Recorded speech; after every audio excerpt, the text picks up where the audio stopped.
আমার মনে হয় আরিফিন তোমাদের সাকিবকে জিজ্ঞেস করা উচিত যে আমার সাথে ঢাকায় সিনেমার মেগাস্টার শাকিব খানকে ঘিরে শুরু হয়ে গেছে চরম বিতর্ক। হ্যাঁ দর্শক, আগামী বছরের পবিত্র ঈদ উল ফিতরে আসতে চলেছে শাকিব খানের নতুন সিনেমা প্রিন্স।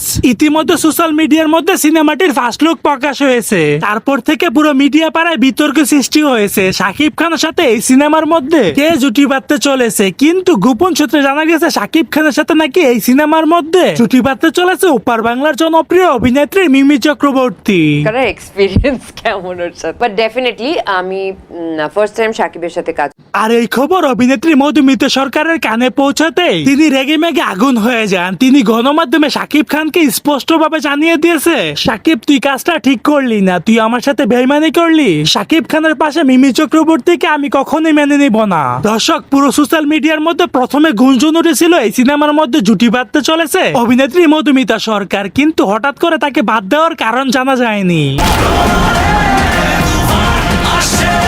দর্শক, শাকিব খানের এই প্রিন্স সিনেমার মধ্যে শাকিব খানের পাশে মধুমিতা সরকার নাকি মিমি চক্রবর্তী, কাকে বেশি মানাবে অবশ্যই আপনাদের ব্যক্তিগত মতামতটি জানিয়ে দিবেন আমার কমেন্ট বক্সে।